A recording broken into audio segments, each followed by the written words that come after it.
Nate Burleson. I know you've seen him before, right? Good Morning and Good Morning Football on the NFL Network, but now you can see him co-hosting CBS Mornings and the football coverage on CBS. You see him on NFL Today, and joining us on the Harbor One Hotline is Nate Burleson. Nate, thanks a lot, man, for joining us. I'm just curious, when you're looking at an AFC picture right now here in New England, we see the Patriots are currently in that 7th-seeded playoff team, but you look at them as a threat in the AFC. I do. I look at them as a threat for the simple fact that there's still room for improvement. Mm-hmm. At this point in the season, there are a lot of teams that have reached their limit.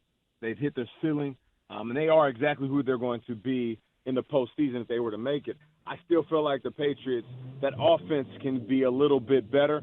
And then I hear some reports out of Patriots camp that, Mac Jones has went through some self-reflection as a QB, and I think the offense is going to find some self-improvement over the next few weeks. Wow. So, Nate, first of all, I just want to say I appreciate you coming on with us. I feel like there's nobody busier than you. Like, is there a show that you're not on?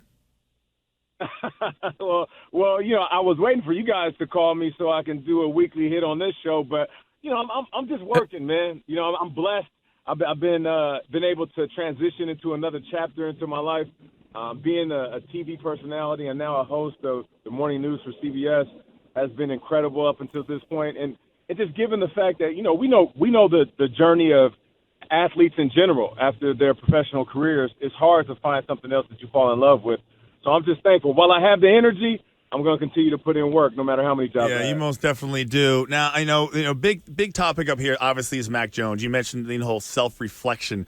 I feel like maybe that's part of it, but I also feel like, it needs to be more of an attitude adjustment. I feel like he's so robotic sometimes, Nate. I feel like he needs to be, more passionate. I don't know. How do you see it? How do you guys see it when you're watching those games, of the Patriots with Mac Jones being the quarterback? Yeah, occasionally I'll see the passion and the swagger, of course. Young fellas know how to do their dance. You get the gritty popping occasionally. But for me, that first part, being robotic, I definitely do agree with that because there are times when I'm watching him and it looks like he's playing. And listen, it's hard not to play that way when the standards in New England are as high as they have been. If I was a wide receiver there, I would be thinking about what I shouldn't be doing versus going out there and just letting it fly. There are these moments, though, these glimpses where he's completely in his bag, as we like to say, and he's playing free. That's when the offense has a rhythm. That's when Mac has the most confidence. That's when there's a certain flow to him in the pocket. But when you see that rigidness or that robotic, movement in the pocket, I think that's when he's going through these progressions, playing not to make a mistake. And to be honest, playing it a little too safe. But that also goes with time and confidence within the playbook. When you look at most of these quarterbacks, the most confident QBs is when they know the playbook and all of the adjustments and audibles like the back of their hand. I know that Mac Jones is a smart guy, but he doesn't know the entire playbook. I mean, it's hard to kind of follow in the footsteps of Tom Brady when the playbook to him was the size of a phone book and he knew every single page inside and out. So I think the rigidness and him playing like a robot at times will start to dissipate the moment he becomes completely comfortable in the playbook, but more importantly, confident in his own skill set, knowing that if this breaks down, I'm talking about ABC progression, what I thought was going to happen doesn't work, I'm just going to trust myself and then trust my playmaker. So, Nate, I'm not sure that he can tap into that trust or experience in just one bye week. So what can the coaching staff do to help him, I guess, play a little more free in the second half of this regular season? I think you're going to have to take a different approach. And I don't know what the coaches are saying to him, but I would assume, listen, man, you got to keep us in this game. You can't make a mistake. Allow our offense to have a chance, allow our kicker to have a chance, allow our defense to have a chance in the fourth quarter. I assume like that might be some of the things that he might hear as a young quarterback. But, I like having these conversations on the NFL Today show with Boomer and Phil. And I'm always fascinated by how coaches approach these guys when they were in the prime of their careers. And Phil Simms oftentimes talk about his time with Parcells. And Bill Parcells one time caught him in the tunnel on the way to the game, and he said, listen, man, if you don't go out there and throw 2 interceptions, you're not trying to let that ball fly. He was like, let it go and play ball. And he wasn't telling Phil Simms, I'm okay with you throwing 2 picks. Go out there and throw some interceptions. I'm good with you turning over the ball. He was saying, go out there and let it fly. Now, that's a risk, of course, because it could end up bad if a quarterback is too reckless with the ball. But when you allow a QB to just breathe, take a breath, and trust his skill set and his skill players, sometimes you'll get a different result. So maybe approaching it from a psychological standpoint a little bit differently than they had been and seeing how Mac Jones responds on the field might be a good thing.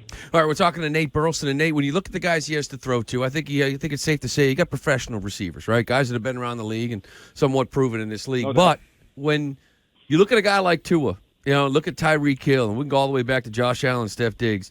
Is that what it's going to take before you really find out what you have in Mac Jones, going out and finding that guy, that number one wide receiver for him to throw to?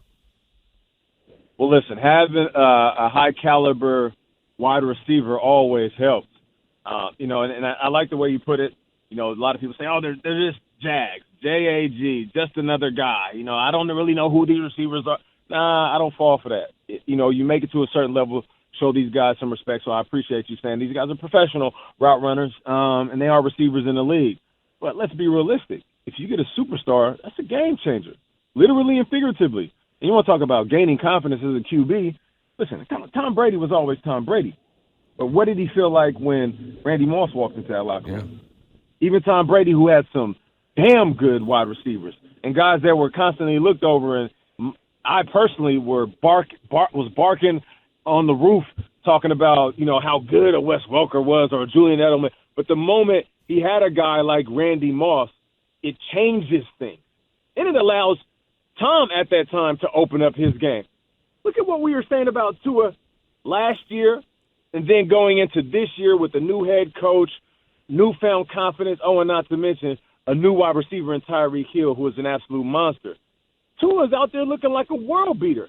How much different is his skill set? Sure, he might have got a little faster, gained some muscle, shed some weight, put a little bit more zip on his ball, got some confidence, went through a little bit of NFL maturity.